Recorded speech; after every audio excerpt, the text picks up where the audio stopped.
Hello, ladies and gentlemen, and welcome back to Will's Mediumship and Numerology channel.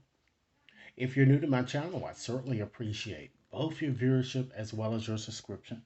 Okay, so what I like to do, ladies and gentlemen, is to have a brief discussion, and I'm going to do this discussion in segments or in various parts here. And so, with this discussion, I like to just present to you or convey to you four ways to recognize psychic or spiritual attack. Okay, because I'm sure that many of you have been noticing that a lot of practitioners as well as readers have been giving you some indication that you might in fact be under attack. Okay, so with that said, ladies and gentlemen, today what I like to do is, once again, this is just to share with you those four ways, okay, particularly in this discussion.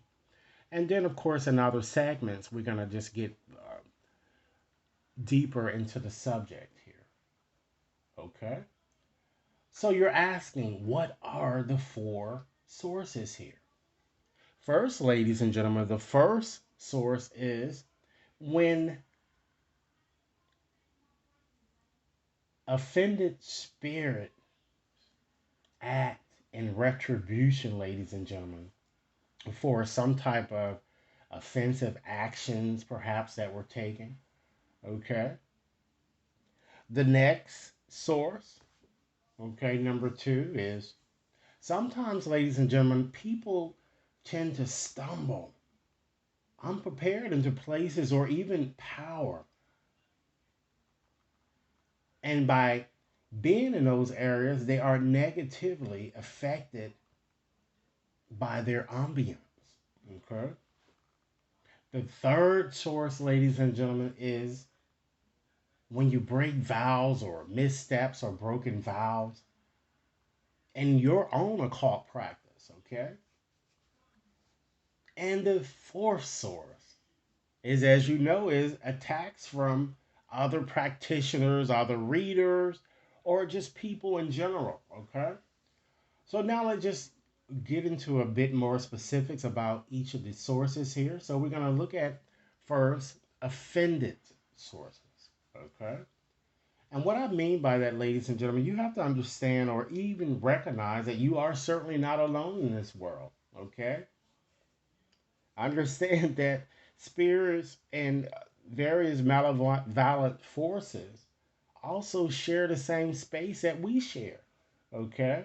Understand that our worlds overlap, if you will. And while, ladies and gentlemen, it might be a bit difficult for many of you to really fathom a spirit's presence, you know, you got to understand that we do tend to affect each other. Okay? As one practitioner indicated, okay, a renowned scholar and magic practitioner, okay, some of you may even know him, his name is Jason Miller, okay, and as he puts it, ladies and gentlemen, he says, through burning and dumping waste or damming up rivers and lakes, building cities and performing other actions in which we disturb the natural environment, we, ladies and gentlemen, run the risk of upsetting these spiritual beings and earning their wrath. So it's important to know the source first before you can kind of work with kind of getting a better understanding of why you're being attacked here. So we're going to move on to the second source here is occult ambience. Okay. So this is when sometimes you move into like a nexus, if you will, type area or a place where there's so much concentrated type energy. You know, even perhaps uh, it could be a graveyard or grave site, you know, that perhaps was once, you know, where you've moved, okay?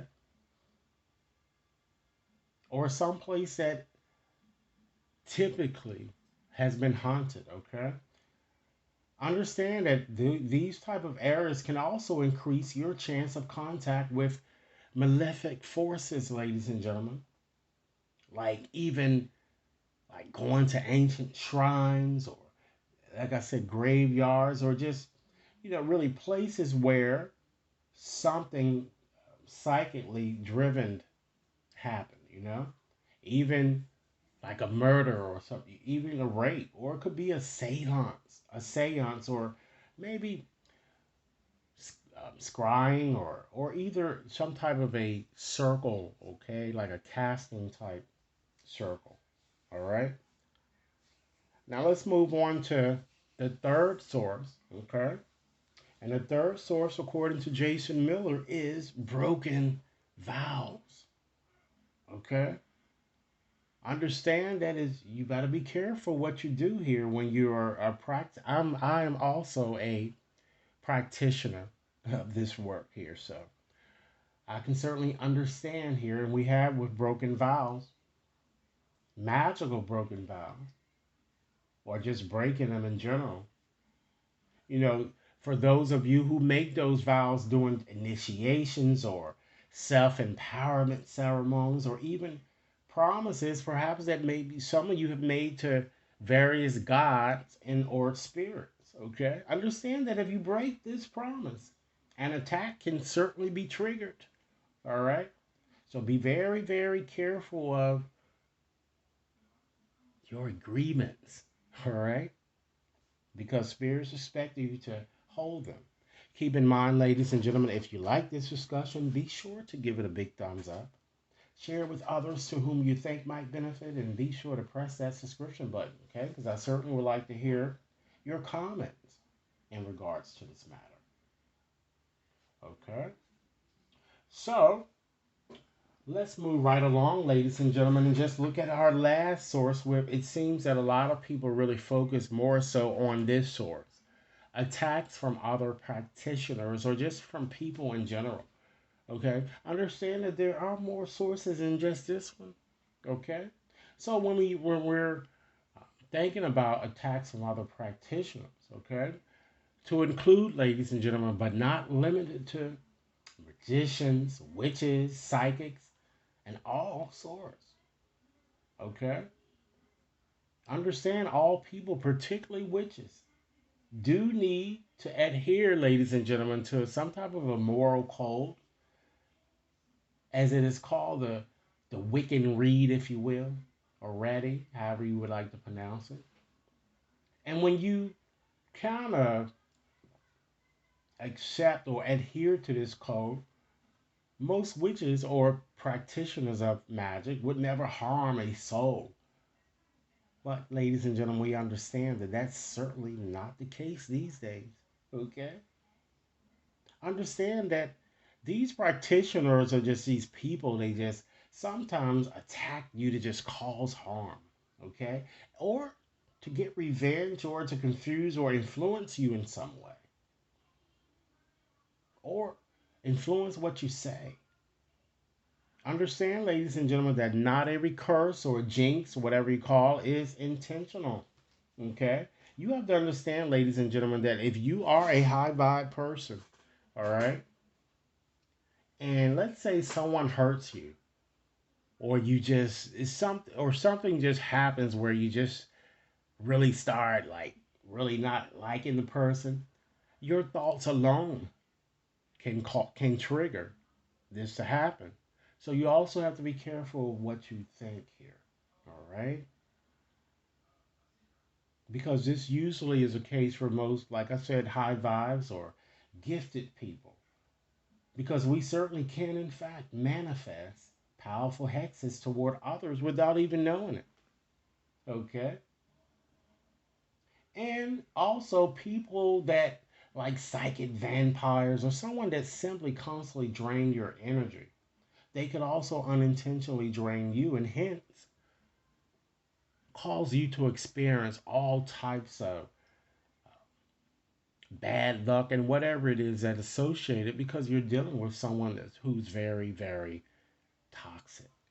Okay, so really, ladies and gentlemen, this is what I have in terms of this discussion here. I'm going to be sharing more information with you guys in regards to psychic attack because I really want you to have a better understanding of what it includes and what it entails here. Okay. Also, what I would like to know, or to just share with any of you practitioners out there, or just any of you viewers, or anybody out there who are contemplating ill things toward any of my channels, rest assured that if you do, I will light your ass up. Okay? I'm very skilled in the craft, so don't even try.